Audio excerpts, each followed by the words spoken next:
He probably lives the blandest retirement life imaginable. Every day at 6 sharp, he rises, dutifully takes a handful of health supplements, works out alone, and eats breakfast in solitude. This routine repeats day after day, year after year. Although this bachelor named Frank leads a monotonous existence, he finds his own little amusements. His happiest moment each day is inventing a reason to chat with Sarah, a customer service agent at the pension office. Frank chats happily with Sarah, but once he hangs up, he is greeted once again by the silence of his empty house. This is how he spends every day of his retirement. That is, until this particular night, when his lonely and peaceful life is finally shattered. At 3:30 in the morning, he suddenly sits up in bed and goes downstairs for some water. Behind him, 3 armed men in black silently approach. Frank enters the kitchen, while a masked man hides behind a corner, observing with a Glock 17 equipped with a corner shot system. Seeing no movement in the kitchen doorway, the 3 decide to make their move. They kick open the kitchen door and storm in, but Frank is not there. He is already behind them. Frank injects the very poison intended for him into the masked man's neck. He thinks he has easily solved a minor problem, but unexpectedly, a voice comes from the masked man's radio. Frank immediately springs into action. He removes the 9mm bullets from the enemy's pistol and pours them into a heated iron frying pan. Then, he quickly heads to the basement, smashes the concrete floor with a sledgehammer, and retrieves a metal box containing a 1911 pistol and several passports. With everything ready, he waits quietly. The 3 men in black, armed with M4A1 assault rifles, equipped with red dot sights, and M203 grenade launchers, strafe Frank's house wildly, the shooting lasting for over a minute. To finish it off, one of them fires a grenade. The 3 intruders enter the decimated living room to search for Frank. Frank suddenly strikes, taking out 2 of them.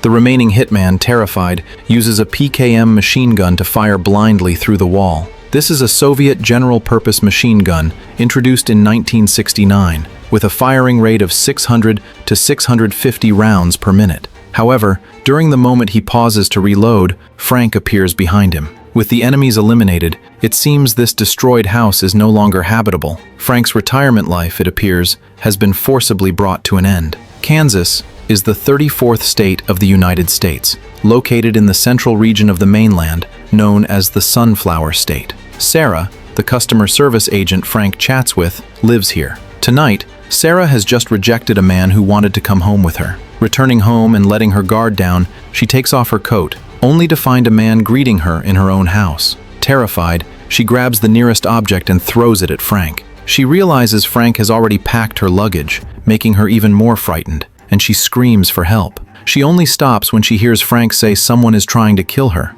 Just then, Frank sees several large men approaching from downstairs. Without explanation, he drags Sarah into a car and speeds away. Sarah is compliant and offers no resistance. She wants to scream, but the sounds she makes are completely unintelligible. Meanwhile, CIA agent Cooper, who is executing a mission in a luxury mansion, receives a text from his boss, Cynthia. Cynthia assigns him a new Black Ops mission to eliminate a retired CIA office clerk. For Cooper, this job seems like a piece of cake. By this time, Frank has driven to a motel. He needs to go out to meet someone who can help them, so he has to leave Sarah tied to the bed. From any angle, in Sarah's eyes right now, Frank looks like a total pervert. The person Frank is looking for is an old man living in a nursing home. His favorite daily pastime is using a broken TV as an excuse to sit and admire the nurse's figure from behind. He is so engrossed in the view that he doesn't even realize his old friend has been standing there for quite a while. It turns out Joe and Frank are both retired CIA agents. Frank tells Joe about being hunted at his home. He is baffled as to why anyone would come after him years after his retirement. Joe, who has extensive resources, makes a few calls and gets a useful piece of information. The people who broke into Frank's house are a hit squad from South Africa. A week ago, they also assassinated a female reporter. Perhaps this deceased reporter had something Frank needs. Back at the motel room, Sarah manages to struggle free from the bed frame. She immediately calls the police, and an officer arrives to take her in for a statement. However, when she hears the officer say that CIA agents want to question her, her alarm bells ring. She tries to find an excuse to leave, but the officer roughly blocks her, grabs her arm, and tries to force her into the car. The officer pulls out a syringe to sedate Sarah, but just as he injects half the dose, he is knocked out by a punch. It is Frank, who has returned just in time. Frank quickly takes Sarah and leaves the motel. But before they get far, their car is violently rammed. It is Cooper. Frank fires continuously, pinning Cooper down, forcing him to reverse his car while ducking. Frank quits while he is ahead. He turns the car around and speeds off, simultaneously dialing 911 to report Cooper as a suspect attacking a police officer. Cooper chases Frank's car to an intersection and cautiously gets out to inspect. Before he can get close, sirens wail from all 4 directions. He is surrounded by police cars, and with a gun still in his hand, Cooper, even though he is a CIA agent, would still have to spend a long time explaining himself before he could leave safely. Although Frank and Sarah successfully evade Cooper, Joe is not so lucky. While he is on the phone in his nursing home room, an assassin silently enters. It seems Joe's happy retirement is over too. When Sarah wakes up from the sedation, she looks out the window and realizes they are near New York. This man has dragged her through several cities in just 2 days. This is not quite the travel life she yearned for. Next, Frank takes her to Chinatown. They want to find the mother of the murdered female reporter to ask what happened. Sarah takes the initiative in handling the conversation because she feels Frank's habit of taping strangers' mouths shut is too rude and lacking in human warmth. Frank can only sit to the side, helplessly watching Sarah take over. Surprisingly, Sarah is effective. In a few sentences, she dispels the mother's doubts. The mother produces a postcard her daughter hid before her death, containing a string of strange numbers. They don't know what it means, but the worldly Frank instantly recognizes the origin of the numbers. He takes Sarah to the Chinese library at New York University. The number is a call number for a Chinese book. Sarah is curious how Frank knew this. Following the number, they find a book, and inside, sure enough, is a small slip of paper. Upon investigation, they discover it is actually a hit list. Everyone on it has been murdered, except for a cargo pilot. Frank feels the situation is getting more complex and decides to call Joe again to share this intel. But when the call connects, it is the female nurse who answers. Frank's expression grows grave as he hears the news of his friend Joe's death. Meanwhile, Cooper, fuming from his earlier failure, storms into Cynthia's office. He confronts Cynthia, insisting that Frank is no ordinary clerk and that his skills are clearly beyond those of a normal man. Cynthia doesn't argue, but sends him to the secret archives to learn Frank's details. The secret archive is a restricted CIA zone, inaccessible to general agents without high-level clearance. With the help of an old archivist, Cooper finds Frank's file. The thick dossier has a red tag, signifying this person is retired extremely dangerous. Frank was actually one of the CIA's top black ops agents, handling the most dangerous missions. Cooper now realizes his opponent is no small fry. Elsewhere, Frank takes Sarah to find another retired agent for help. They arrive at an abandoned dock. Frank warns Sarah to be careful because the old man living here is a bit neurotic. An old man in camouflage aims a crossbow at Frank, but Frank grabs the weapon. After a sincere explanation of their purpose, the old man, named Marvin, reluctantly lowers his machete. Marvin leads them to a secret underground base inside a scrapped car. This base is not only stocked with daily supplies, but also serves as a small armory. Frank tells Marvin about him and Joe being hunted. Marvin finds information in his database related to the list. Everyone on the original list had been to Guatemala for a mission in 1981. The CIA burned down a small village there, and Frank was the one sent in afterward to clean up the scene. Marvin instantly realizes that high-ranking government officials want to scrub this dirty political stain. The prospect of fighting a dark government conspiracy makes Marvin instantly hyperactive. He brings his stuffed pig and joins Frank on the mission. They first go to find the pilot Gabriel, the only survivor on the list. Just outside the airport, Marvin suddenly shoves a woman aside and aims his revolver at her. He suspects this middle-aged woman is a CIA agent tailing them. Frank, seeing the woman is terrified, tells Marvin to stop fooling around. When Marvin doesn't listen, Frank dumps the contents of her bag, revealing no suspicious items or weapons. Marvin sheepishly releases the frightened woman, though he still feels his intuition is right. After this episode, they find Gabriel at the airport.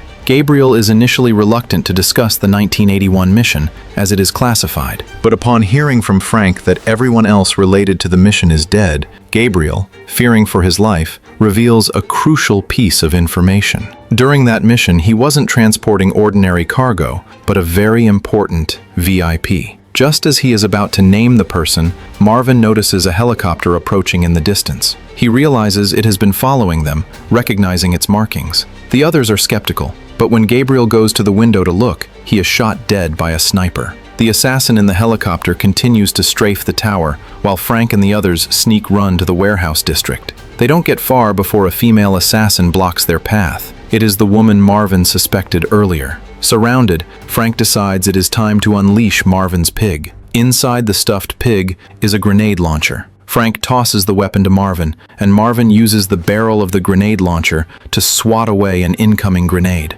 Just then, the female assassin catches up, shouldering a rocket launcher, and fires directly at them. The rocket's power is immense, but this only ignites Marvin's competitive spirit. He draws his revolver, preparing for a one-on-one duel. Ultimately, the female assassin is blown to smithereens. They continue their escape. Exhausted, Sarah falls asleep in the back seat. Now that their only lead is dead, and realizing their biggest enemy is the CIA, they need to find a rival power to help uncover the truth. Frank drives to a statue of a bear, pointing out that this is the Russian embassy. Marvin worries that Frank, who has killed many Russian agents, will be chopped into 18 pieces if he enters. But Frank has no choice. He has to gamble. As soon as he walks in, he is surrounded by Russian soldiers. A Russian elder appears. It is Ivan, the head of Russian intelligence and Frank's old rival. Normally, a CIA agent on Russian soil would be shot immediately, but since Frank is retired, they can finally sit down for a vodka.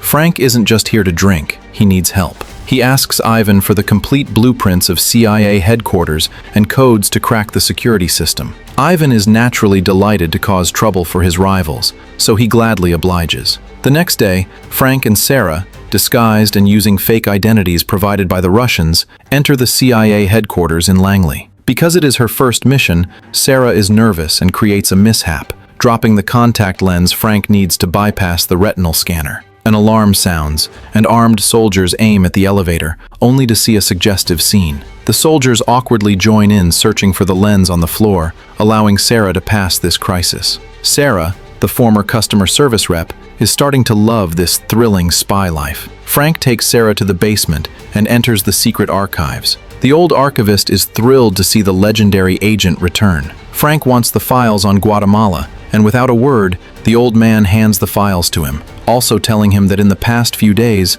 a young agent named Cooper has also come for his files. Hearing this, Frank decides to pay a visit to the young man causing him trouble. Cooper is in his office, drinking coffee and reading Frank's file, when he turns around to find the legend himself standing there. A fierce fight breaks out between the old and young agents in the confined space. Frank beats Cooper bloody, teaches the kid a lesson, and escapes by smashing through the window. He grabs the anxiously waiting Sarah, runs to a utility room, and mixes cleaning agents with alcohol to create a bomb, triggering the fire alarm. Then, disguised as a firefighter, he blends into the crowd and exits the building. Marvin is waiting outside, but Frank notices Marvin's expression is off and sees a gun pressed against Marvin's head. It is Joe. He isn't dead. For an old pro like him, a petty assassin was nothing. Joe notices that Frank is seriously injured. He has been shot in the shoulder, and they must find a place to treat the wound immediately. They head to a location that is both safe and dangerous.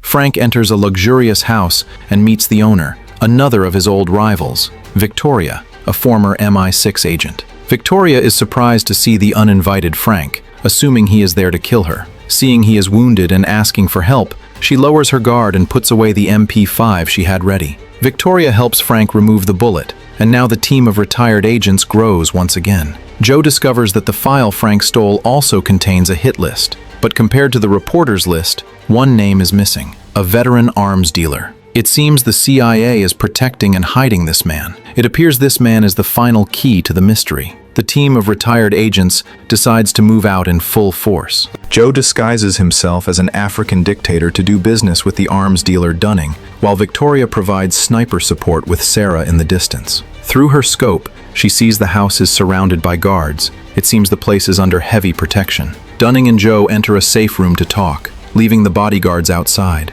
But they barely exchange a few words when the doorbell rings. Dunning opens the door. When he comes to, he finds himself tightly bound to a chair, unable to move. The three retired agents stand opposite him, demanding to know who ordered the village massacre in 1981. At first, Dunning tries to play tough and refuses to speak. But as soon as he sees Frank and the others bringing out torture instruments, he instantly folds. He finally reveals the identity of the mysterious figure. It is the current vice president, Stanton. Stanton is running for president and wants to wipe out his past political stains by killing everyone involved in the mission. Dunning was spared because he is a major donor. Just then, Victoria sends a signal to Frank. She spots Cooper arriving outside the house with a massive squad of soldiers closing in. Seeing they are exposed and the situation is critical, they realize they must retreat immediately. However, someone needs to stay behind to draw fire, or no one will make it out. Joe decides to sacrifice himself. As old friends, Frank and Joe share one final, silent embrace.